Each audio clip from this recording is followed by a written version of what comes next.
구독자 여러분 안녕하세요. 블랙입니다. 이번 영상에서는 양적 완화 시대는 끝났다. 이제는 질적 완화의 시대다. 질적 완화로 우리는 불황을 극복할 수 있을까? 라는 제목으로 영상을 시작해 보겠습니다.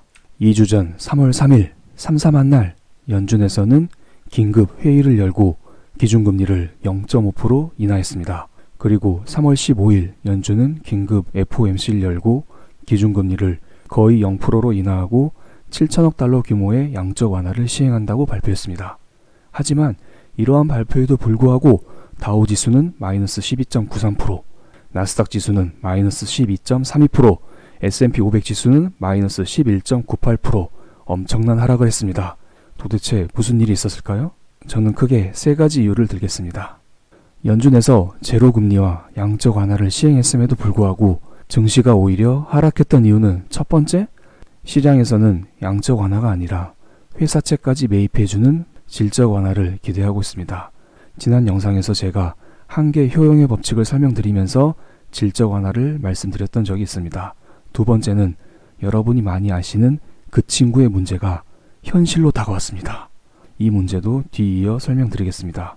세 번째는 지금 주가 하락에 큰 역할을 하고 있는 유가가 진정이 되고 있지 않습니다.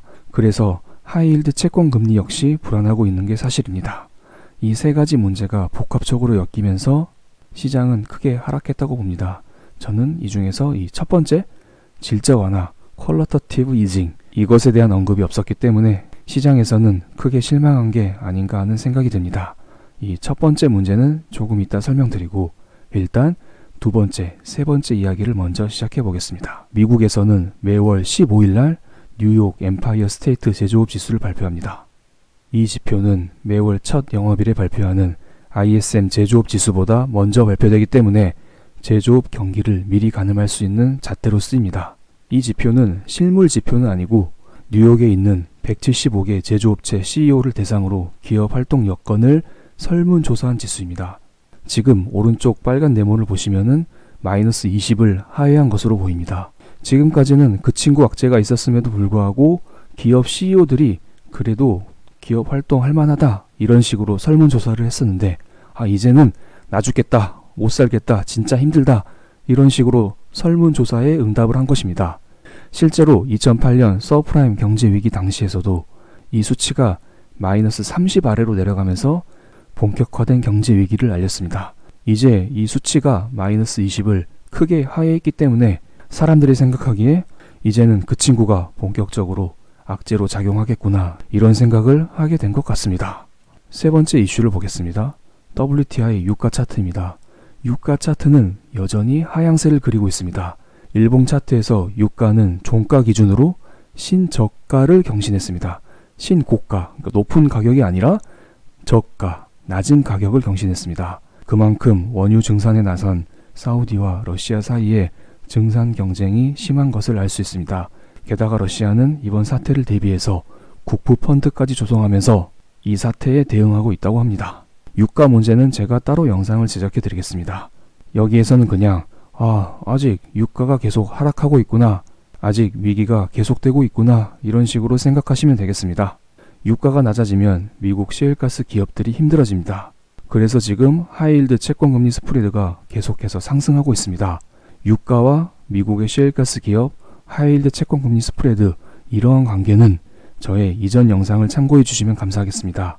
제가 영상 마지막에 링크 올려드릴 테니 그거 참고해 주세요. 어쨌든 지금 유가는 하락하고 있고 하이힐드 채권금리 스프레드는 계속 올라가고 있습니다. 여전히 상황이 진정되고 있지 않습니다.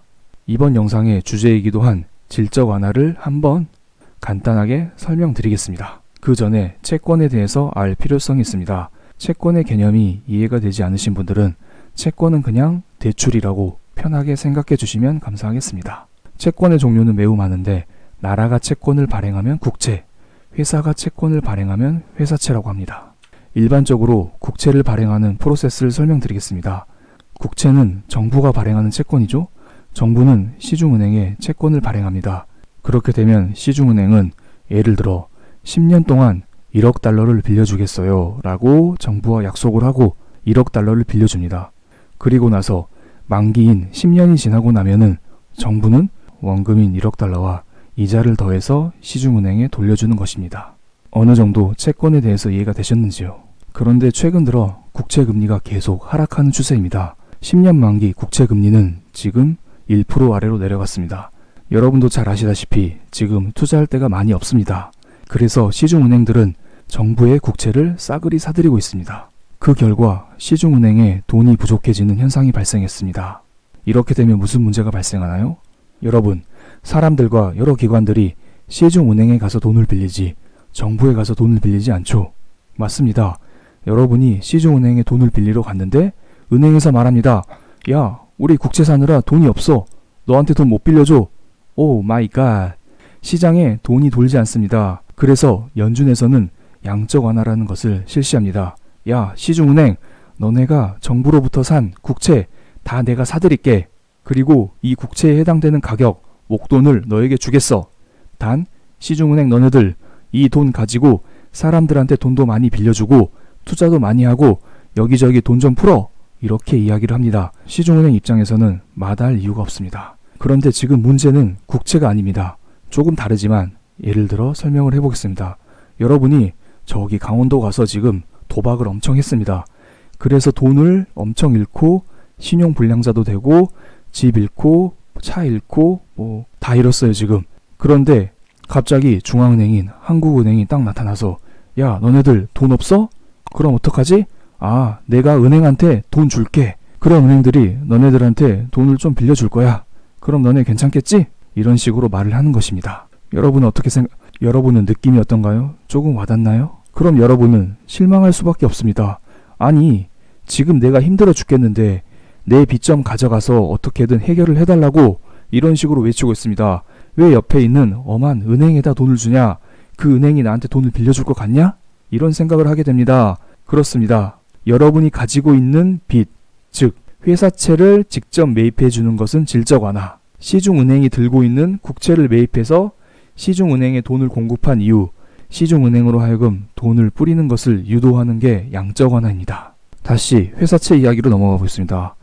회사채도 종류가 많습니다. 여러분, 튼튼한 회사채를 매입하면 상관이 없습니다. 하지만 부실한 회사채에서 발행하는 회사채를 매입할 때 문제가 발생합니다. 여러분, 왜 사람들은 부실한 회사채를 매입할까요? 회사가 부실하면은 아무도 회사에게 돈을 빌려주지 않습니다. 그렇기 때문에 부실한 회사는 높은 이자를 주고 사람들한테 채권을 발행합니다. 그러면 생각해 보세요. 애플의 회사채를 매입하면은 1년에 이자를 2% 주는데, 그런데 저기 이름 없는 듣보잡 회사의 회사채를 매입하면은 1년에 이자를 10% 줍니다. 그런데 만기가 3년이에요. 지금 경제가 매우 좋죠? 그렇기 때문에 3년 안에는 망하지 않을 것 같은데, 그래서 이 회사채를 덜컥 삽니다. 그래서 1년에 이자를 10% 받아먹는 것이죠. 근데 지금 문제가 터졌어요. 갑자기 지금 경제 위기 온다고 난리가 아니죠. 만약 이 부실한 회사가 망하게 된다. 그러면 이 투자기관 역시 망하는 것입니다. 아까 말씀드린 강원도에 가서 도박빚을 엄청 진 사람, 그게 바로 이 투자기관입니다. 그래서 투자기관은 울고 있습니다. 할 수 있는 게 아무것도 없어요. 그런데 지금 3월 15일 연준에서 양적 완화를 통해서 시중은행에 돈을 공급한다고 하잖아요. 투자기관 입장에서는 빡치는 상황이에요. 나한테 돈을 줘야지. 왜 시중은행한테 돈을 줘? 시중은행이 나한테 그 돈 빌려줄 것 같아? 안 빌려주겠죠. 이 투자기관을 뭘 믿고 빌려주나요? 이게 바로 질적 완화 프로세스입니다. 여러분이 가지고 있는, 투자기관이 가지고 있는 부실한 회사채를 연준에서 사들이고 회사채의 가격에 해당되는 돈을 그대로 투자기관에 주는 겁니다. 그러면 이 투자기관은 행복해지겠죠. 말썽거리였던 부실한 회사채를 연준에서 싹 사들였잖아요. 그런데 이러한 질적 완화를 통한 회사채 매입으로 우리는 위기를 극복할 수 있을까요? 저의 개인적인 생각을 말씀드리면 질적 완화까지 나오면 어느 정도 위기는 극복될 수 있을 거라 봅니다. 하지만 본격적인 상승을 위해서는 기대 인플레이션이 상승해야 합니다. 기대 인플레이션이란 물가가 장기간 상승하는 인플레이션이 지속되면 경제 주체들은 앞으로도 물가가 계속 상승할 것이라는 예상을 하게 된다. 이게 바로 기대 인플레이션입니다. 즉, 물가 대신에 부동산 가격, 주가 이런 걸 넣어보세요.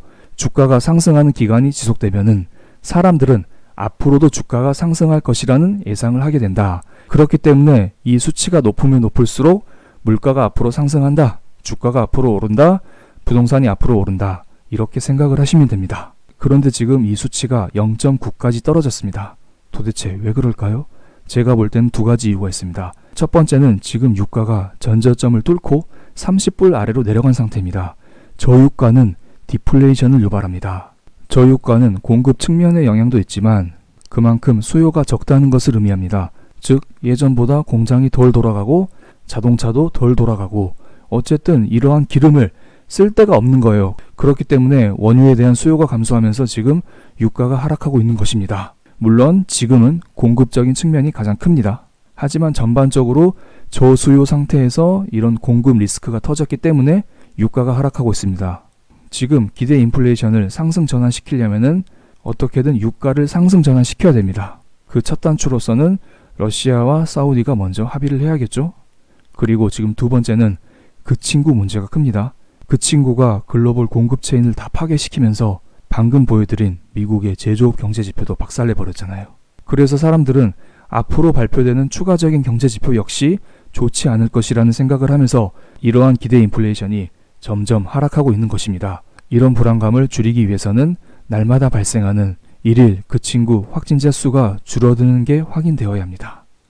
저의 생각을 종합해서 말씀드리면 회사채까지 매입하는 질적 완화는 시장의 불안감을 어느 정도 경감시키는 효과는 있을 겁니다. 하지만 본격적인 상승을 위해서는 기대 인플레이션이 바닥을 치고 반등하는 것이 확인되어야 할 것입니다. 이를 위해 필요한 것은 첫 번째 유가 반등, 두 번째 그 친구의 확진자 수 완화입니다. 어쨌든 지금 미국도 제로금리로 금리를 확 내렸습니다. 그래서 어제 한은도 임시 금통위를 열고 기준금리를 1.25%에서 0.75%로 한꺼번에 0.5% 낮췄습니다. 사상 첫 0%대 시대라고 합니다. 0%대 금리는 듣도 보도 못했습니다. 그럼 이제 우리는 어떤 자산에 투자를 해야 될까요? 이 문제는 다음 영상에서 좀 더 자세히 살펴보겠습니다.